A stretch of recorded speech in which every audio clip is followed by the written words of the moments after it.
নমস্কার, আমি প্রদীপ প্রামাণিক নবজীবন স্টাডি সেন্টারের তরফ থেকে নেতাজি সুভাষ মুক্ত বিশ্ববিদ্যালয়ের সকল ছাত্রছাত্রীকে স্বাগত জানাই।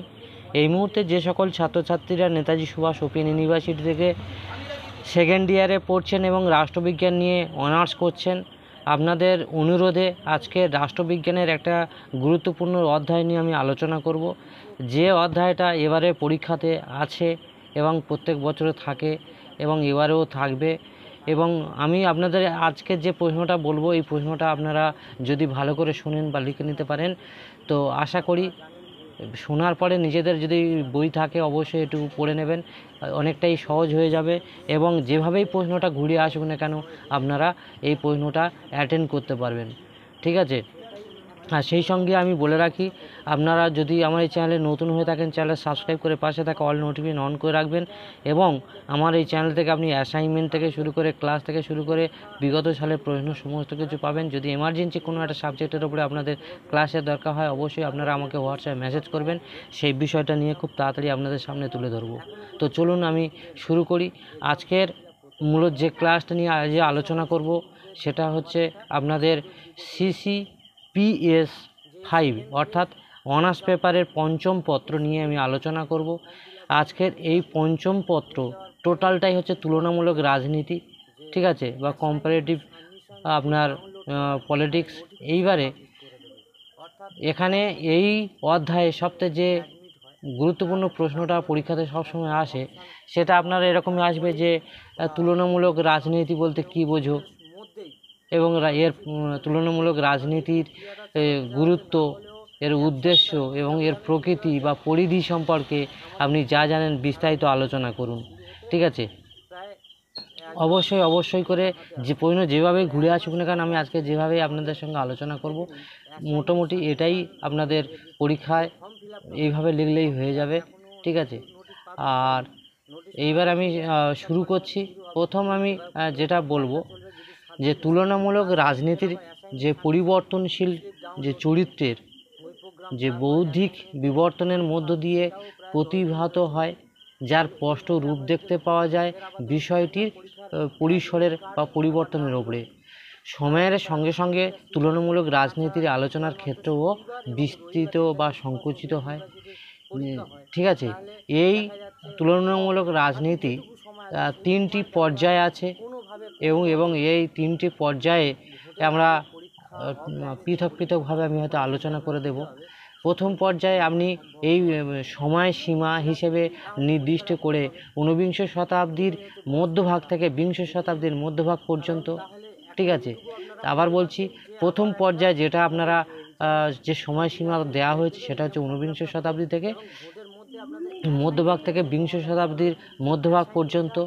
অষ্টাদশ শতকের ফরাসি বিপ্লবের স্বাধীনতা ও প্রজাতন্ত্রের যে আদর্শ ও শিল্প বিপ্লবের ফলশ্রুতি রূপে পুঁজিবাদীদের যে সম্প্রসারণ এবং পশ্চিমী দুনিয়ায় রাজনৈতিক মধ্যযুগীয় ও যে পরিবর্তনীয় স্থানের দ্রুত ও যে মৌল পরিবর্তনের হওয়া নিয়ে এসেছে।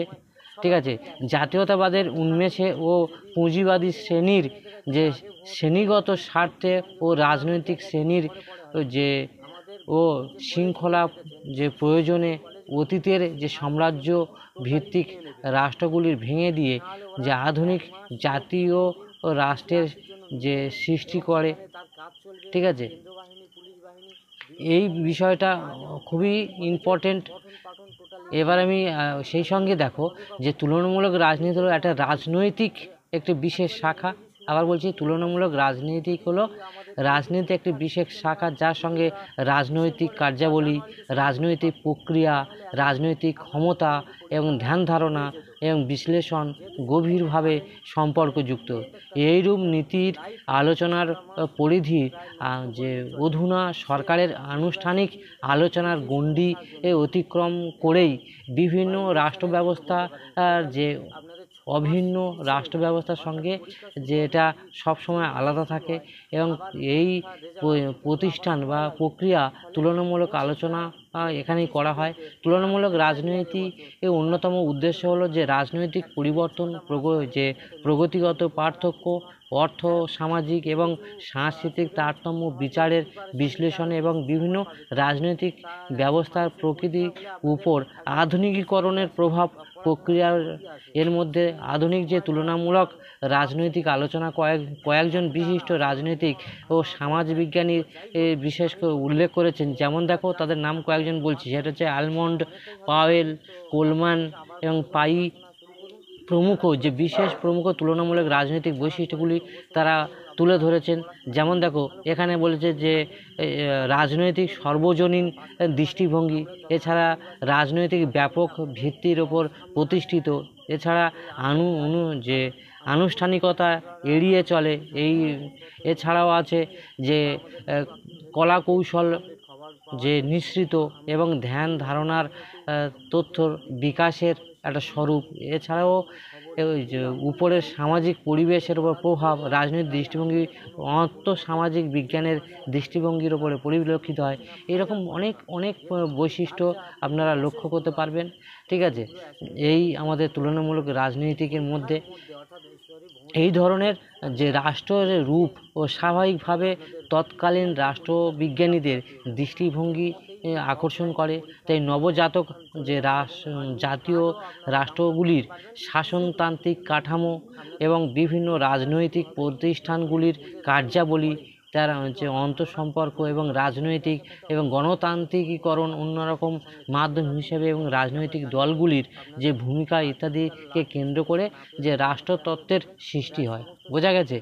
এবার আসছি দেখো যে ব্যক্তি শাসনের, আবার বলছি ব্যক্তি শাসনের স্থান আইনের অনুশাসনের প্রতিষ্ঠার হওয়ার ফলে রাষ্ট্র পরিচালনার নির্দিষ্ট পদ্ধতি বা প্রতিষ্ঠানের উদ্ভব হয়। ঠিক আছে, কেন্দ্রীয় ভূমি যে পালন করে এবং যে রাষ্ট্র সংক্রান্ত যে আলোচনা আইন প্রতিষ্ঠান নির্ভরশীলতা দৃষ্টিভঙ্গির গুরুত্বপূর্ণ হয়ে ওঠে।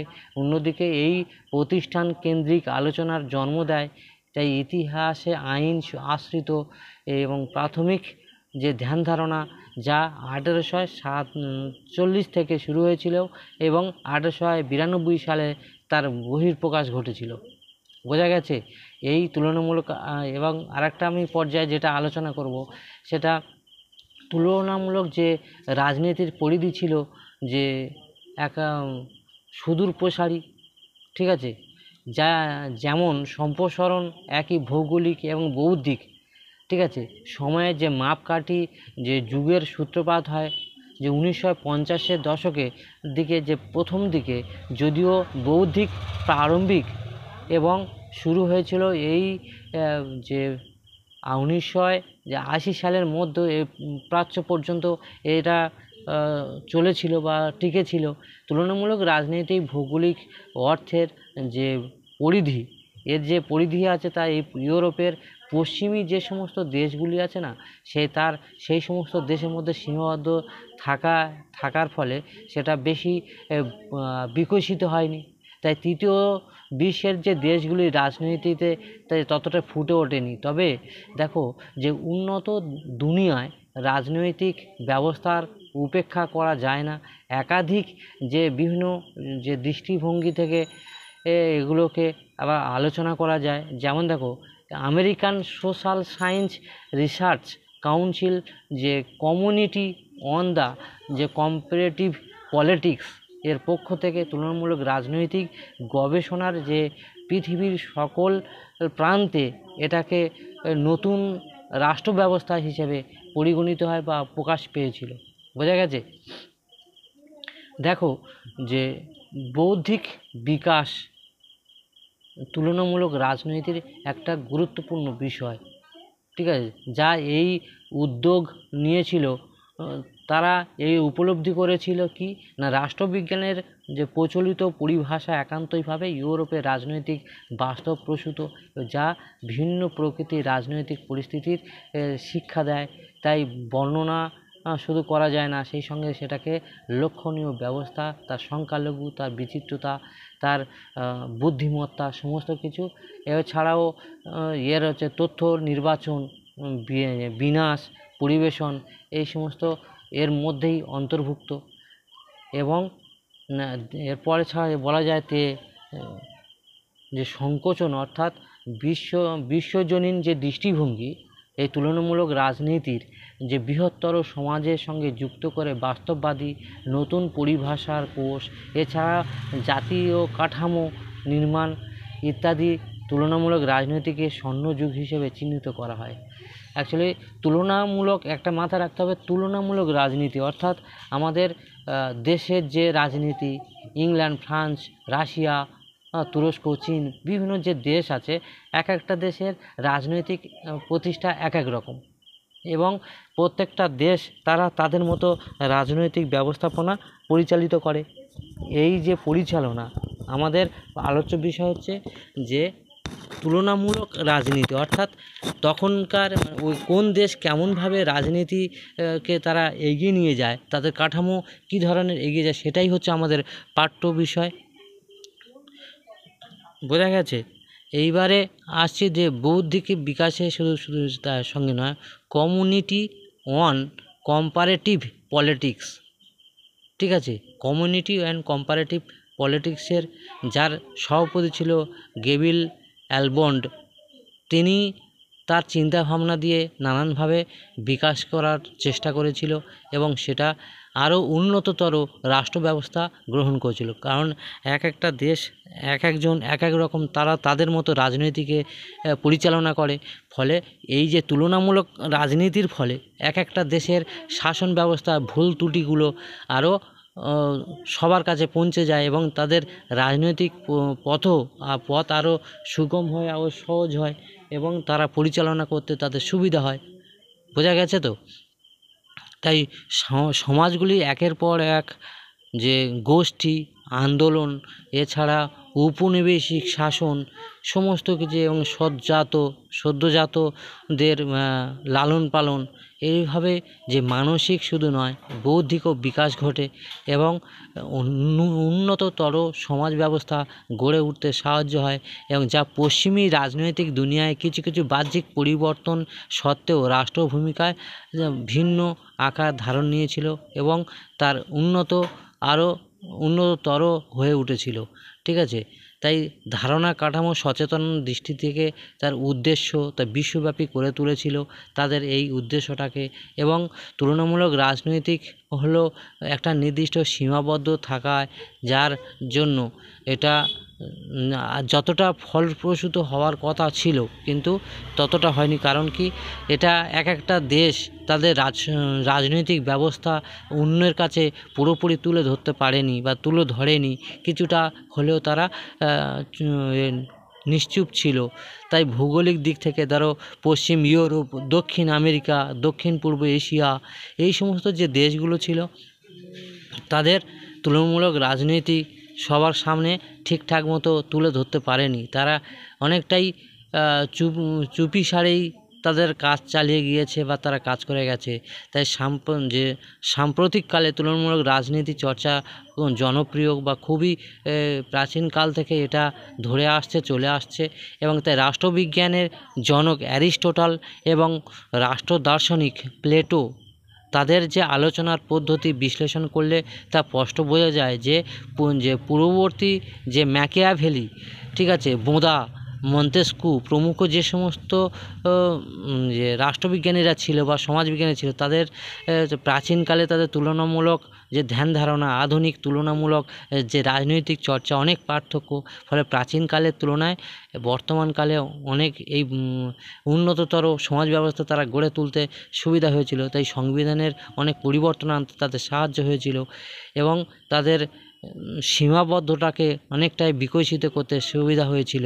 তাই তুলনামূলক রাজনৈতিক দৃষ্টান্ত হিসেবে ভারতের বিভিন্ন অঙ্গরাজ্য রাজনৈতিক ব্যবস্থা একই রকম, আরব, সোভিয়েত ইউনিয়ন, চীন সাম্রাজ্যবাদী ব্যবস্থাপনা, এছাড়াও বিভিন্ন মার্কিন যুক্তরাষ্ট্র, গ্রেট ব্রিটেন এবং বিভিন্ন যে দ্বিদল বিশিষ্ট যে সমস্ত রাজনৈতিক দল এবং তাদের কার্যকলাপ বিভিন্নভাবেই তারা জনগণের কাছে তুলে ধরতে সাহায্য করেছিল।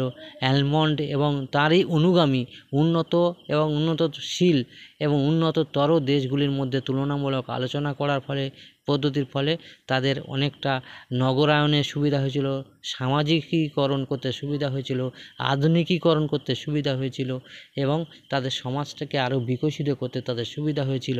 এর ফলে তাদের এই সঙ্গে আমি একটু বলে রাখি, যেহেতু এটা 10 নম্বরের প্রশ্ন, সেটা আমি এই জন্য বেশি দীর্ঘায়িত করছি না, আমি এটা 10 নম্বর মতোই আলোচনা করছি। আর একটু কথা বলে আমি শেষ করব, যেটা হচ্ছে যে দৃষ্টিভঙ্গি অনুসরণ করে নীতিতত্ত্ব, মনস্তত্ত্ব, অর্থনৈতিক ও সামাজিক বিজ্ঞানের বিভিন্ন শাখা বিশ্লেষণ করলে তাই তৎকালীন ফলিত প্রয়োগীয় উভয়ের দিক থেকে তুলনামূলক রাজনৈতিক নতুন নতুন বিষয়ের সঙ্গে যুক্ত গবেষণা, তত্ত্ব নির্মাণ প্রভৃতিভাবে তাদের নিঃসন্দেহে খুবই উল্লেখযোগ্য ভূমিকা পালন করে। ঠিক আছে, এটা হলো তুলনামূলক রাজনীতির উপর বললাম। এরপরে আমি একটু আলোচনা করব আপনাদের অন্য একটা বিষয়ের উপরে। এবার আমি আলোচনা করব একটা গুরুত্বপূর্ণ প্রশ্ন, সেটা হলো পুঁজিবাদের উদ্ভব ও বিকাশ। আবার বলছি, পুঁজিবাদের উদ্ভব বা বিকাশ, এটাও একটা ইম্পর্টেন্ট এবং এটা খুবই ইম্পর্টেন্ট প্রশ্ন। এটা 10 নম্বরের মতো আমি একটু বুঝিয়ে আপনাদের কাছে আলোচনা করব পয়েন্ট দিয়েই।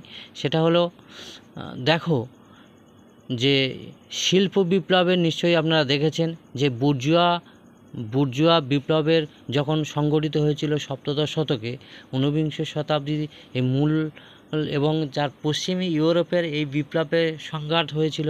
এই বিপ্লবের ফলে পরবর্তীকালে সামন্ততন্ত্র অবসান হয় এবং পুঁজিবাদের উত্তরণ হয়। ঠিক আছে, পুঁজিবাদের তখন হয়েছিল, এই পুঁজিবাদ যখন এসেছিল, মানে যখন সামন্ততন্ত্র ধ্বংস হয়ে গিয়েছিল এবং পুঁজিবাদের আবির্ভাব ঘটেছিল, তাই সামন্ততন্ত্র সমাজ ব্যবস্থায় দ্রব্য সামগ্রিক উৎপাদন, তাদের কুটির শিল্প এবং ক্ষুদ্র শিল্পের মধ্যে অনেক পরিবর্তন ঘটেছিল। ঠিক আছে, পুঁজিবাদী ব্যবস্থার উদ্ভবে সামন্ততন্ত্রের যে এক সমাজের খুবই দুর্ভাগ্য সময় এসেছিল, যা সামন্ততন্ত্র সমাজ ব্যবস্থায় সামন্ততন্ত্র সমাজ ব্যবস্থা ধ্বংস করে পুঁজিবাদের সমাজ ব্যবস্থা গড়ে উঠেছিল, যা অর্থাৎ পুরানো সমাজ ব্যবস্থাকে ধ্বংস করে নতুন পুঁজিবাদের জন্ম নিয়েছিল। বোঝা গেছে? এইবারে এখানে দেখো যে দরিদ্র যে সমস্ত কৃষক, ছোটখাটো হস্তশিল্প সাবেকি অর্থনৈতিক যে উদ্বেগজনক হতে বাধ্য হয়েছিল এবং যাদের যে কলকারখানা, বড় কলকারখানা ছিল, তাদের জীবিকা নির্বাহনের জন্য শ্রম বিক্রয় করতে বাধ্য করাতো, তাই মজুরি সেই মতো তারা পেত না। এই মজুরি শ্রমিকদের, দিনমজুরি যে সমস্ত শ্রমিক ছিল তাদের উপর চলতো নির্মম অত্যাচার। তাই মালিক হিসাবে যে মুষ্টিমেয় তারা তাদের দিত, কিছু পারিশ্রমিক দিত, দিয়ে তাদের মুনাফা লোটাই ছিল তাদের মূল লক্ষ্য। তাই পুঁজিবাদের এই যে মুষ্টিমেয় হাতের পুতুল করে তাদেরকে রাখতো এবং শক্তিশালী রাজতন্ত্রের বিরোধীতে এটা টোটালি এই যে পুঁজিবাদ ছিল শক্তিশালী। যখন রাজতন্ত্র যখন শুরু হয়েছিল, তাদেরই একটা অস্ত্র বলা যেতে পারে। মধ্যেও শক্তিশালী যে বৃহৎ রাষ্ট্র বা স্বাধীন রাজনৈতিক কর্তৃত্ব যখন প্রতিষ্ঠা হয়েছিল, সেই সামন্ততন্ত্র বা ক্যাথলিক চর্চাই ছিল মূল লক্ষ্য। তাই চরম ক্ষমতার নিষ্পৃতিক বা নিষ্প্রিয়জন ছিল তাদের, এবং যারা নৃপতি ছিল তাদেরই এই হাত থেকে রক্ষার জন্য যে সামন্ততন্ত্রে পুঁজিবাদের উদ্ভব হয়েছিল। ঠিক আছে, তাই সমকালীন সমাজের যে শিল্প বাণিজ্য মালিক এবং ব্যবসায়ী যে তাদের মধ্যে একটা অন্যরকম সম্পর্ক গড়ে উঠেছিল এবং দেখা যাচ্ছে যে এমন একটা সিচুয়েশনের মধ্যে তারা গড়ে উঠেছিল যখন বুর্জুয়া ও গণতন্ত্রের বিপ্লবও তখন দেখা দিয়েছিল। তাদের দিন দিন সামন্ততন্ত্র যে উন্নততর বলে ঘোষণা করেছিল, তাদের বিকাশ এবং তাদের উদ্ভবের ডাক দিয়েছিল। তার ফলে সামন্ততন্ত্রর রূপটা শুধু নামমাত্র হয়েছিল, কিন্তু কার্যকারী কোনো ব্যবস্থা হয়নি। ফলে কি হয়েছিল না, বিপ্লবের এই আঁচ দ্রুত বিপুল আকারে ছড়িয়ে পড়েছিল। ভৌগোলিক আবিষ্কার ও নতুন নতুন যে উপনিবেশ স্থাপনের বা উপনিবেশিক বাণিজ্য স্থাপনের এবং তার উৎপাদন এবং নৌ বাণিজ্য, ব্যবসা বাণিজ্য নানা দিক থেকে তারা বিকশিত হয়েছিল তৎকালীন যে সমাজ ব্যবস্থায়। তাই যে নতুন উৎপাদনের চাহিদা বৃদ্ধি পেতে থাকে। এই সময় সপ্তদশ শতাব্দী ইংল্যান্ডে এবং অষ্টাদশ শতাব্দী ফ্রান্সে রাজতন্ত্রের বিরুদ্ধে আন্দোলন তীব্রতর যখন আকার নিয়েছিল, সেই সময় বুর্জোয়া যে গণতন্ত্র আন্দোলন হিসেবে গড়ে উঠেছিল। তাই পুঁজিবাদের স্বার্থে গণতান্ত্রিক পুঁজিবাদের যে একটা আমূল পরিবর্তন দেখা দিয়েছিল। মার্ক্সবাদের নতুন যে উৎপাদন ব্যবস্থা বিকাশ ঘটেছিল, বোঝা গেছে। এবং জাতীয়তাবাদের একটা আন্দোলনের রূপরেখা নিয়েছিল পুঁজিবাদের উদ্ভবের ফলে, যে তাদের উন্মেষ এবং তার বিকাশের ফলে জাতীয়তাবাদের গভীর যে সংযোগ তা যে অস্বীকার করা যায় না।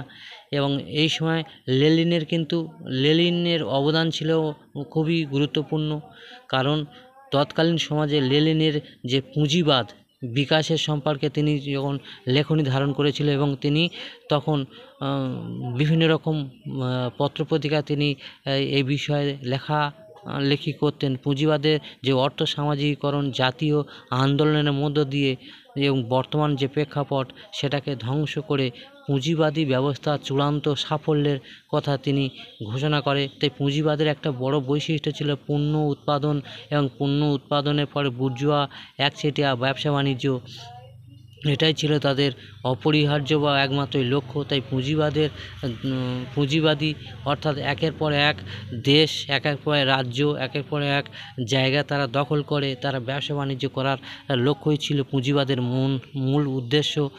হ্যাঁ, ব্যক্তি সাম্রাজ্যবাদের এই সময় আন্দোলনও শুরু হয়েছিল পুঁজিবাদের হাত ধরে। এই সময় বিভিন্ন জায়গায় যখন পুঁজিবাদের আবির্ভাব হলো, ব্যক্তি স্বতন্ত্রবাদ অর্থাৎ কোনো এক ব্যক্তি তার স্বাধীনতাকে তারা দিন দিন খর্ব করে এবং তাদের নিজস্ব যে তাদের ব্যবসা বাণিজ্য বা তাদের ক্ষমতাকে তারা কায়েম করতে শুরু করে। এবং উৎপাদনের দিক দিয়ে তাদের যে সমস্ত পুঁজিবাদী তারা তাদের ব্যবসা বাণিজ্যকে সুফল করার জন্য ছোটোখাটো শিল্পকে ধ্বংস করে তাদের তো প্রাধান্যকে তুলে ধরার চেষ্টা করেছিল। এবং শুধু তাই না, কম পয়সা দিয়ে বেশি পরিশ্রম শোষণ করা বা অর্থাৎ কম পয়সার বিনিময়ে যে শারীরিক যে শ্রমটাকে বেশি আদায় করে নেওয়াই ছিল মূল লক্ষ্য। তাই শেষ পর্যন্ত কিন্তু লেনিনের যে অভিমত অনুসারে পুঁজিবাদের যে দুইটি ঐতিহাসিক শর্ত তিনি চাপিয়ে দিয়েছিলেন। 1 নম্বর শর্ত ছিল যে পণ্য দ্রব্যর ব্যবস্থা অপেক্ষায় উন্নত যে অর্থনৈতিক ব্যবস্থাকে সুদৃঢ় করা এবং শ্রমিক শ্রেণীর অবশ্যই তাদের শ্রেণীর দুদিক দিয়ে স্বাধীনতা দান করা। ব্যক্তিগত সম্পত্তির বিষয়ে সে ব্যাধি হয়ে দাঁড়িয়েছিল এবং তা মূলত সর্বহারা মানুষরাই বেশি ক্ষতিগ্রস্ত হয়েছিল এই পুঁজিবাদের ফলে। যার ফলে কী হয়েছিল না, জীবনের একমাত্র উপায় ছিল যে পুঁজিবাদের কাছে তাই মজুরি বিনিময়ে শ্রম বিক্রি করা এবং নির্দিষ্ট সময়ে শ্রমিকদের কাজ করানো এবং নিজেদের জীবনের বিনিময়ে মজুরি পাওয়া। তাই পুঁজিবাদের হাতে আসে মুনাফা, পুঁজিবাদ হয়ে ওঠে লালে লাল এবং এর ফলে সাধারণ মানুষের শোষিত, নির্যাতিত এবং অবহেলিত হয়ে তাদের অনেক মানুষ সেইভাবে মারা গিয়েছিল। এইভাবে আস্তে আস্তে পুঁজিবাদ তবে দাঁড়িয়েছিল খুব তাড়াতাড়ি, কিন্তু বেশি দিন টিকে থাকতে পারেনি। ধন্যবাদ, ভালো থাকুন, নমস্কার। কোনো একদিন আবার একটা পেপার নিয়ে আপনাদের সঙ্গে আলোচনা করব।